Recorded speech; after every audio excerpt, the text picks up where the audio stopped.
How would our perspective on The Exorcist change if we viewed the film as a medical drama and not a horror movie?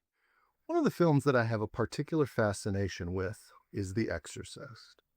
Well, I'll be the first to admit that this is perhaps somewhat expected. After all, why wouldn't a guy who's made a career out of looking at demons be interested in the film?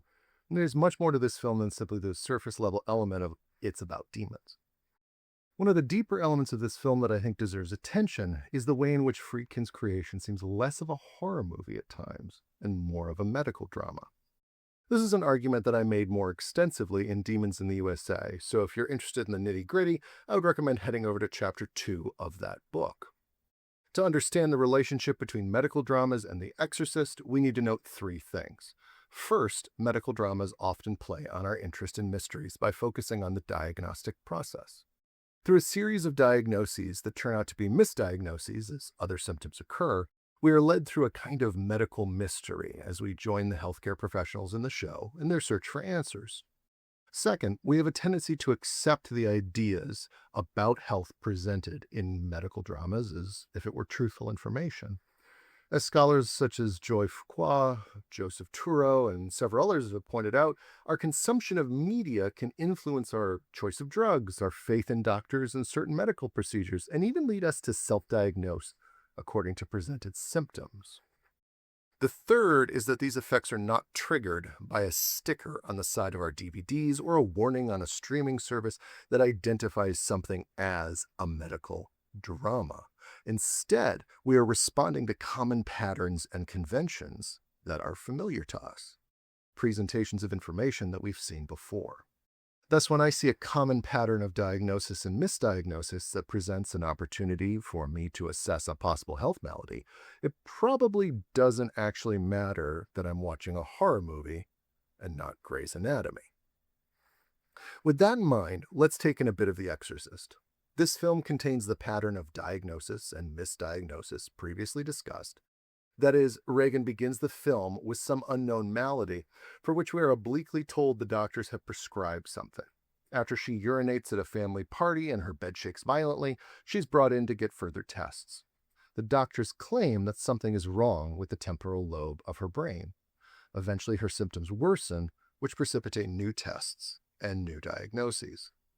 Importantly, though, the doctors continue to cling at every diagnostic step to their original misdiagnosis. One test after another comes back inconclusive, only to have them assert that Reagan is indeed suffering from a brain lesion or some kind of temporal lobe abnormality, which they just can't find.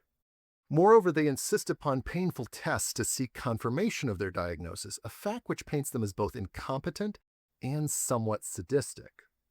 If this triggers our medical drama lens, then we would likely be searching for a brilliant healthcare practitioner who would be able to correctly diagnose the problem, Dr. House or Dr. Wolf type figure, who can offer a kind of out-of-the-box but correct diagnosis. Enter Father Karras, who we hear was educated at, quote, Harvard, Bellevue, Johns Hopkins, places like that, end quote.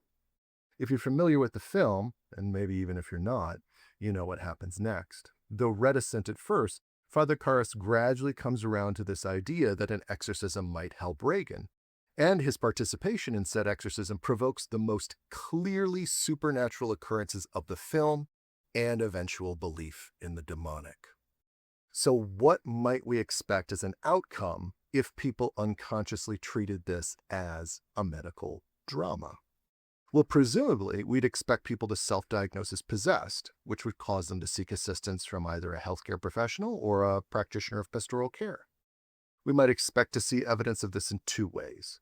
In the first, we might expect to see a direct reporting of such events. For instance, in the wake of the film, the famous psychologist Ralph R. Greenson wrote an editorial for the Saturday Review, in which he recounts sessions with a university professor who believed there were devils inside of him, colleagues who were treating people who were experiencing psychotic episodes after the film, and an editorial in the Journal of the American Medical Association about individuals who were consulting physicians in the belief that they or their children were possessed. We might likewise expect to see an uptick in the treatment of literature related to exorcisms from both mediums, that is, pastoral care and psychiatrists, indicating that healthcare and pastoral practitioners were becoming responsive to requests for exorcism in their practice.